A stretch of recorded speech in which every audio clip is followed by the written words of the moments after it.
So the Delhi G20 has been a success, a resounding one at that, by every yardstick that is imaginable. And one of the chief architects behind that success is now joining me, External Affairs Minister Dr. Jaishankar. Thank you very much. And many congratulations to you and your team. Well, thank you very much. For what has been hard work over the last 1 year plus.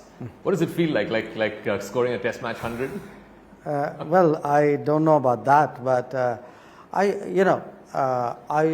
think at one level, yes, there is a lot of satisfaction that what was a very high profile, very complex event logistically was pulled off. But I think more than that, it is also that at a very difficult time in the global political environment, we were able to actually get the 20 most important countries to actually reach a consensus on a crucial set of issues, which is very important, to set the directions of where the world is going to be going for the rest of the decade. So, all the focus, of course, has been on the joint declaration, and 12 hours before the declaration was officially adopted, negotiators were still not sure whether they would arrive at it. So give us what was the inside story. How did it actually come through? Well, I don't know about 12 hours. I can tell you it was much closer than that. Much closer than 12 hours. I mean, let me roll back here a bit. It was not that we thought a declaration wouldn't come out. Okay. But because I think somewhere all of us, certainly the team we had, Sherpa, myself, and I kept PM apprised from time to time what was happening. We had a sense eventually that we'll get there. Okay. But having said that, you have to get there. Yes. And what would happen is, it's like, we have it nailed down, and then something else would happen, and then we'd say, no, somebody is bracketed. So it was never done till it's done, and that kept coming closer and closer and closer. So much so that even in the forenoon of that day, on Saturday morning, 9th September, while session 1 was going on, we still had some issues to be nailed down. So this was obviously, you could say at one level, a source of concern or tension or whatever it is. But again, for those of us who've done a lot of these things before, this is how big international events go, that it really goes down to the wire, and you've got to hold your nerve, you've got to make that last push, and which is what we were doing even as people were arriving, even as between session 1 and session 2 we took a break. Even then we were still kind of not over the line. Well, we were trying to get everybody into confirming that they were comfortable with it. Okay. In some cases there were holds, on certain issues. So it was a kind of a live action, like a cricket match. Yes, till the very end. So you did mention in the press conference as well, the emerging bloc of countries, which is Indonesia, Brazil, South Africa, along with India, played a role in helping narrow down differences and finding a text that's acceptable to all. Can you elaborate on that role, and what may that mean, the coming together of this emerging bloc? Well, there's some history to it. The history to it was that last year, Indonesia was the chair, the summit was in Bali, and the kind of pressures that we felt this time, Indonesia felt last time. What we all did, at least, and I can say this particularly for ourselves, was that we really kind of batted for Indonesia very, very strongly. I remember last year even going to Moscow to meet the Russians to discuss this. Now, this time around, I think that feeling was strong among a certain group of countries, and I think particularly the 4 back-to-back chairs, Indonesia, us, Brazil, South Africa, but a few others as well, that look, we all need to come together and persuade the others to find a reasonable middle ground. So at one level, this kind of diplomacy was going on. But bear in mind that, finally it isn't just a textual fix. I mean, there were real political positions at stake here. So some of it therefore also depended very much on how did the countries feel about India. So the more we were able, I mean, if I were to broadly, let us say, classify them into three groups, those countries who were actively working with us, so we had to enthuse them to work with us. Those countries who had strong entrenched positions, so we had to make them understand that, look, we respect your position, but surely it's important for you that the Indian presidency succeeds, and therefore to some extent it was influenced by the nature of their relationship with India. And then there were some who whose good wishes were with us, but who are waiting for things to move. Now, to some extent, this is really where PM came in very strongly, which was, by going to Indonesia, I mean, which the Indonesians appreciated enormously. That, for someone who's, for where the visitors are arriving on the 8th, to be in Indonesia on the 7th, and just to go there, just to do that. I think it not only enthused, motivated Indonesia very strongly. I think it sent a very strong message to the others as well, that, look, here are all of us standing by each other and working together. It also gave him an opportunity to talk to some of the others. Some of the others he spoke there, some of the others he spoke here, and in certain specific cases, based on the feedback from the Sherpa team, I actually went to PM and said, sir, could you please have a word with, country X or country Y, and which he did. So that's really, I mean, that last, I would say, 12 hours, 12 to 24 hours. But especially on the 9th itself, a lot of that happened, by his also intervening with the absolutely crucial people, because there were one or two holdouts. So tell us about this, because there has been some criticism. Ukraine has said this on record, that they believe that the language on the Russia-Ukraine war has been diluted, that Russia has not been named directly. How would you respond to that, please? See, it's like this. As you know, the conflict started last February. We've already had one G20 meeting. The G20 took a collective position out there. Now, the point is, we also all have to assess whether the purpose of a G20 gathering is to reiterate a position and make that like a some kind of immutable concept from which there should be no divergence, or whether we should update that issue and bring in further developments and also capture those as part of the concerns. So, you could say, for example, there's a $100 billion commitment which was made in Paris on climate change. So you could argue, well, every position therefore should only reiterate what it is, and we should not be discussing anything else. But we don't do that. We keep evolving the climate action position as we go along.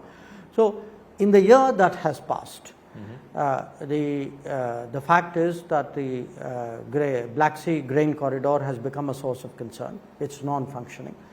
The attacks on the infrastructure are a source of concern. The fact that there is a discussion going on in groups of countries in the world is also a development which needs to be noted.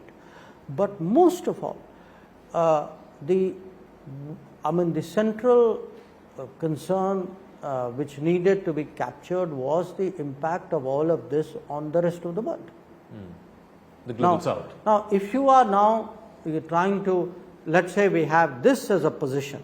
Now you want to also carry this, and this. I mean, in any kind of international negotiation, that core is not going to remain exactly what it was, then they will say fine, then go with that and let's not get anything else in. So, my own sense is I would say very respectfully to all parties who may have concerns of the kind that you have expressed, that look, this is a evolving issue. It cannot be that on the one hand you say, oh, by the way, the entire world is concerned about it, but I will not express that concern in a statement. That the concern will only be a very narrow concern, which will be a cut and paste from a previous year. So, if it is a truly global happening, which is why we are discussing it in the G20, correct. Okay, then the totality of that should be captured. No? Sure. So, the other big announcement that happened on the sidelines of the G20 was this corridor between India, the Middle East, going all the way to Western Europe. Many are saying this is in response to China's Belt and Road. I know you will say that it stands on its own merit, but we have not seen, at least in scale, something to match what China has been doing for the last 10 years with One Belt, One Road. So, to that extent, to the scale extent at least, is this something that matches up to it? Look, I think the moment you get into comparisons, you are going down a fundamentally wrong road. Okay? What is this about? This is about you have a very important economic center historically in human history, which today is once again regaining its place. It's the 5th largest economy, it's going to get bigger. You have another big historical economic center, Europe, and then you have countries between them, which again traditionally have played a very important role in ensuring commerce, not only between these two poles, if you would, but also between these countries in the middle and them. So, you know, yesterday evening we had a dinner for the Saudi delegation because the Crown Prince was here. And one of the Saudis actually were telling me, they said, look, we have parts of Saudi Arabia where for generations there are pathways and there are routes. Everybody knows historically these were the routes which went to and from India. He said these are places where actually people enjoyed a high standard of living. They actually had a way of living which was related to the trafficking, to the goods movement which is going there. Now, similarly with UAE, you know how deeply the maritime tradition, the dhows coming, the monsoon trade, etc. So, we have now a certain favorable geopolitical situation where Saudi Arabia would like to step forward and facilitate a certain seamless logistical movement. You have UAE wishing to do the same. You have an India which is focused very much on Europe, a Europe which is very much focused on India. So, what would you do if you are a smart strategist? You would put it all together. And so, I would say in a way it's very much an evolution. On the one hand, a greater awareness in India and Europe about the merits of dealing with each other economically, but also greater awareness on both India and Europe's part of the importance of the region, especially the Gulf and the Arabian Peninsula here, and of the countries themselves. So, this is a big deal because it, the question of how to create seamless economic flows, logistical flows, is one of the big issues in world history. So the return to history, you would say. It's going back. And that return to history predates any belt or any road which any country may have had. Okay. No, one of the concerns about this belt and road that we were both referring to has been about the debt sustainability. We've seen countries, smaller countries that are not able to afford and going financially broke, even closer home countries like Sri Lanka. This corridor, how may it be more sustainable? How is it envisaged to be more sustainable? Well, just look at the players here.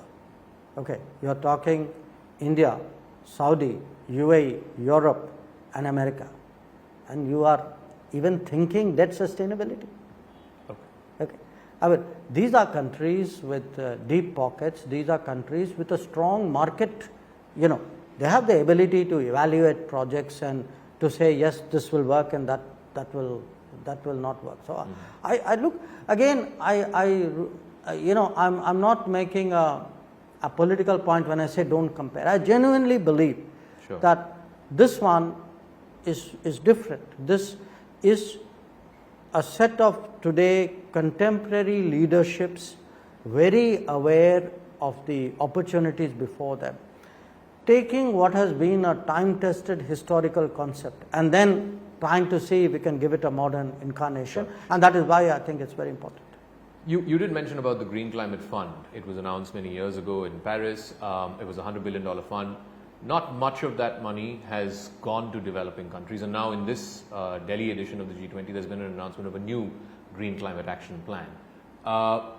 Where is the nub of the problem? Is it that the developed world just doesn't want to cough up the money, or is it that that mechanism was not working, we're trying something new now? No, it's, you know, it's not just climate action, though obviously the urge, I mean, if you look at 2023 versus, let us say, 2015, 2016, no question in the last 6-7 years, climate worries, climate anxieties have grown. True. Okay. Each one of us have experienced in our lives. I mean, you know, our lives are hotter, wetter, colder, drier, all at the same time, and that's a bad sign. Yeah. Okay. I think there's a larger issue. There's a climate action issue. There's also a sustainable development goals issue, which is 3 years of COVID, 1 year of the Ukraine conflict. Where are the resources today to keep the progress? So there are a large number of countries. This was the core message coming out, you know, when we did this Voice of Global South exercise. The core the distillation of what we gathered was really saying, look, we are on the ropes. I mean, we are cutting our nutrition, we are cutting our health, we are cutting our roads, we are cutting our education. So, I mean, for God's sake, find us some place where today we get some comfort, some easing up of the financial pressure on us. What therefore we are hoping is that the G20 summit and what follows thereafter would find ways by which there would be more resources available for green, for development and for green development.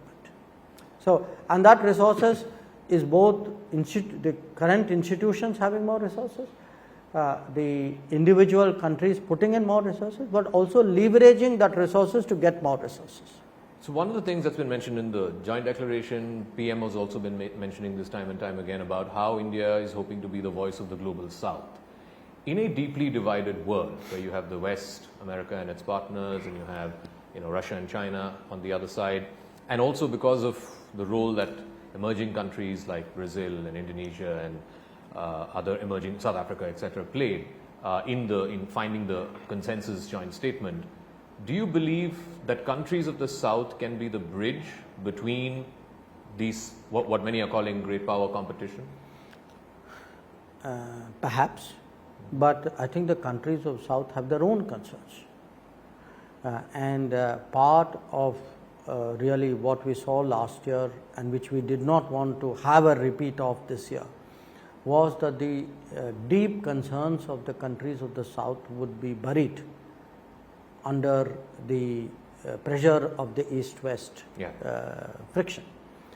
Yes, I would say, I mean, if you ask the bulk of the countries of the South, most of them would say, you know, we are deeply anxious about this conflict. We really don't want to see this continue. We would like to find a way of ending it. Because we don't think it's good for the parties involved, but we don't think it's good for any of us. That it is adding to the stresses in the global fractures which are already there. So at this moment, I think it's more realistic to focus on the global South's own concerns. But that having been said, I've seen every time there's any discussion about what can we do to deal with the Ukraine conflict. I've seen the Africans sought to take an initiative. Brazil tried to do something. So countries will want to do it because it's also their way of expressing their position. Now, who knows at what point suddenly it may click. Sure. But where we are concerned, for us, I would say the key issue in this summit was that you take a full global perspective. You do not, prioritize one set of problems at the expense of other set of problems. That you recognize the totality of challenges, and especially we focus on what has been a source of great anxiety for the global South. And I think in that shining that spotlight on the predicament of the global South, we have been quite successful. Before the summit began, when the Chinese president decided not to attend the Delhi G20, it was seen as a snub to India. But do you believe, with what has been achieved in the last 2 days, over Saturday and Sunday over the Delhi G20 summit, not just India but other countries in the G20 have shown to China that if China does not want to be part of that room at the highest level, then it's China's loss, it's not the rest of the world's loss? Look, again, it's honestly not for us to say who will go at what level to which meeting. That's a national choice. It's a national choice and we must respect that. In terms of what happened in Delhi, I would say, look, China was an important player, and finally at the crucial moment, China was contributive to what was overall consensus. So it was not that therefore they were not part of the conversation. They were very much in the conversations. They were very much in the negotiations. So the G20 at the end of the day was 20. Every one of them, played their part, their full part in that. So, beyond that, what call any country takes about the level, I think that's for them to weigh the merits of it. Because as a big advocate of multilateralism, going forward, do you see sort of competing multilateralisms? There are institutions like the G20, World Bank, IMF, etc., which one set of countries will be gung-ho about, and there are groupings like the BRICS and the SCO, where China may want to take the lead on. Do you see sort of competing multilateralisms happening? Well, I would say that from our G20 summit, this G20 summit, the New Delhi G20 summit, first of all, it's good for multilateralism. It is. It's good for multilateralism because the sense over the last many years has been, it's impossible to get everybody in the room to agree. Yeah. Okay. There's been actually a cynicism almost verging on, nobody even tries hard as a result. Okay. I think we reversed that. For me, one very powerful takeaway was people leaving Delhi, the other 19 delegations, would leave with that sense that, look guys, we actually got a common landing point. Yes, nobody would have said we got 100% of what we wanted, but that's always the case with a multilateral outcome, but that we got a landing point, that we were able to agree on core issues, and we did not allow differences, because there are differences. I mean, let's not pretend that there are none. That even though there are very deep differences on some issues, we had the wisdom and the foresight to come together on the issues on which we would agree. But the other part which you mentioned about BRICS, I want you to really reflect on what you yourself said. Please don't think that BRICS is something which is led by one member of the BRICS. BRICS has 5 members. Sure. Let me tell you, each of the 5 weighs in forcefully, actively, productively on what happens in the BRICS. We've just come out of a BRICS summit. There is a sort of a Western narrative which would ascribe to BRICS a certain kind of national ownership. I think it does a disservice to all the rest of us. This may be a kind of a polemic between China and the West, but I don't think it's a true picture, and I don't think, frankly, it's very helpful to actually understand what is happening in the BRICS either. I do want to talk to you about one issue that cropped up again on the sidelines, one of the bilaterals that happened. The Prime Minister putting out a very strong statement to Canada on this issue of Khalistan business, the support and the safe haven that Canada or sections within Canada seem to have become. But the Canadian Prime Minister in his press conference sort of seemed to characterize this as a freedom of expression / foreign interference issue. How would you respond to that characterization? No, I don't think there's anything for me to respond to. The Canadian Prime Minister and his system said what they had to say. I think our system said what it had to say. The particular issue, which is the space which has been given to the Khalistanis in Canada, I think is a worrisome issue. I think we have, this is one occasion, it's not a new conversation. True. This is part of an ongoing conversation. So I think that's really what there is to it. I would leave it at that. Have you lent one of your aircrafts to him? I believe he had some trouble. No, I think finally his aircraft got repaired and okay. Yeah. All right. So finally, Dr. Jaishankar, I said this at the top. You and your team have been working round the clock for the last year since we got the presidency, and you finally made it happen. This is a huge success. Do you feel like Sachin Tendulkar after scoring 100 hundreds? What next for you personally? No, look, I would say when we look, when we reflect on this G20 summit, no question, it's a very important diplomatic achievement. I'm sure someday, maybe 5 years, 10 years, somebody writing on Indian foreign policy and says, okay, this was the rise of India, they would certainly say, okay, this was an important milestone. It was an important milestone for a variety of reasons. One, it showed an Indian ability really to forge a consensus. Now, why did that happen? I'm sure, everybody worked hard. That's one part of it. Yeah. But it happened because for each of those 19 countries, the relationship with India was also important. Yeah. So one was the merits of the issue, but no question for them, the fact that the presidency was in India, that India was the host, was also very much a factor. You could see that.